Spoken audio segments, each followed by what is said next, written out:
when you think about the fact that this guy could be a heartbeat away from the presidency, Exactly. from being the commander in chief and in charge of all the armed forces and saying who deploys and when, how does that make you feel? And more importantly, helps determine, could determine rules of engagement. Well, And then he even put, politicians putting military. Well, he could be in the situation room like Kamala was when the Afghanistan fell. I mean, if she was the last one in the room. So you're not raising your hand and saying, this is bullshit. What's going on? Right. This is ridiculous. I mean, I literally was in some of the worst depression in my life after that when I saw that going down. I was like, I'd watch the news and my gut I just was empty because it was just. I saw what happened in Iraq when they withdrew, and it was not the greatest there either. Because, you look what happened to the vacuum there with ISIS coming in. And all of a sudden, we're doing the same crap worse in Afghanistan. I mean, people falling off of planes and Abbey Gate and then those people, those brave heroes there that died. I was just, you got to be kidding. We're doing it again? Did you? Go ahead. And all I want to say, one of the things I would like to reiterate and punch through on this is, you know what? Fear is a reaction. Bravery is a decision. And Walz has made the wrong decision. He's not brave. I call him a coward because he is, because he took the easy path. He took the path of least resistance. And I'm sorry, but yeah. When you go over there, things get ugly. They get ugly fast.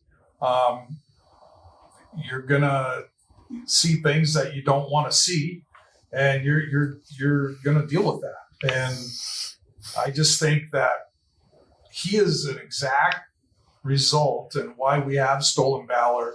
People make decisions that are cowardly, and they come back and they try to lead vicariously by robbing other people's, all the other soldiers and all the benefits that we did and all the sacrifices. They want a piece of that, and that they feel slighted. And so, or they feel like they made a mistake, and this is how they're making up for it. Fantasy land. You know what his defenders will say?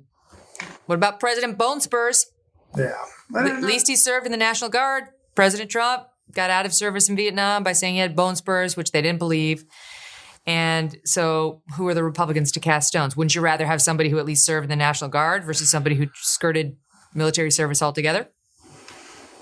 Not somebody that's a turncoat traitor is how I would put it. I mean, that's the thing. If you served in it and you did what he did for 24 years, and all of a sudden said, when I looked up the turncoat definition, in the Revolutionary War also, it was like, that's what this guy did, because he literally, and I called him a deserter also, because he left his post, he left his duty station, and he walked off into the sunset. I say slithered a lot of times, that he slithered out of the armory, but he walked into the sunset, never turned around, never had any intention of ever coming back to the military. He was gone, and because I've got better things to do. So he took his uniform and he literally turned it inside out and went off into whatever other realm he did, and which was vote against anything that went on in Iraq, vote against Gitmo, vote against wherever. And by the way, Gitmo would be a good place for him to end up at, I think. Oh boy. Or Leavenworth. But that's how I look. It's just unbelievable. Well, how do you compare that, right? I mean, Trump chose not to serve at all, right? There you got the knee. What do you make of that? How do you reconcile that? Here's what I'll tell you is that one, you get apples and oranges. And then two, I'll say, President Donald Trump decided to do battle in a different form. And at least, you know what? He's been shot by the enemy. He was the enemy closed in and took action against a former president of this country and tried to kill him. And he got wounded in action, fighting for the rights and the Constitution of this country. We all took an oath to defend the Constitution of this country, right? And not walk away from it, not go get married in Tiananmen Square, not,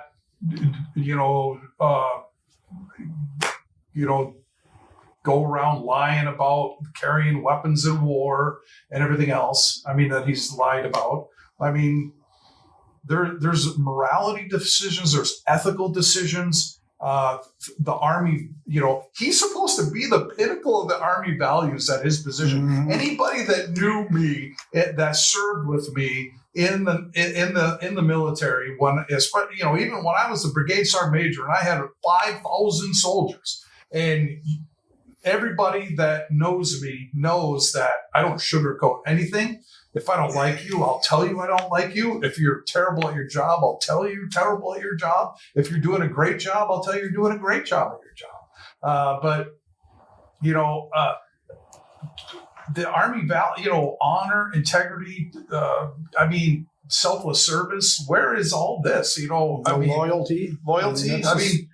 To his soldiers and his country and the oath that he took, commitment, candor, all those in the non-commissioned officer corps. He doesn't support any of those values that we hold dear. And if you give him a pass, if you're in the military, you gave him a pass because he left in the middle of the night, left his troops, lied about everything. You know what?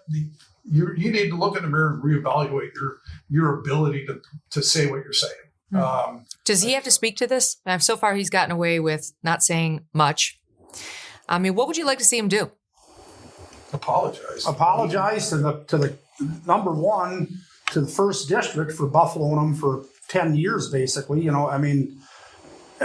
Number two, go to Congress and tell whoever the highest ranking person that actually served in Congress, not him, apologize to that person and say, I guess I was lying that whole time. It looks like it's you. Now you can wear the 12-point rack now and have the crown as being the person that should deserve to say that. Grand Canyon University, a private Christian university in beautiful Phoenix, Arizona, believes we are endowed by our Creator with certain unalienable rights to life, liberty, and the pursuit of happiness. GCU believes in equal opportunity and that the American dream starts with purpose. By honoring your career calling, you can impact your family, friends, and community. Change the world for good by putting others before yourself. Whether your pursuit involves a bachelor's, master's, or doctoral degree, GCU's online, on-campus, and hybrid learning environments are designed to help you achieve your unique academic, personal, and professional goals. With over 330 academic programs as of December 2023, GCU meets you where you are and provides a path to help you fulfill your dreams. The pursuit to serve others is yours. Let it flourish. Find your purpose at Grand Canyon University. Private, Christian, affordable. Visit gcu.edu. Thanks so much for watching. If you like what you just saw, hit the subscribe button for more clips and full episodes.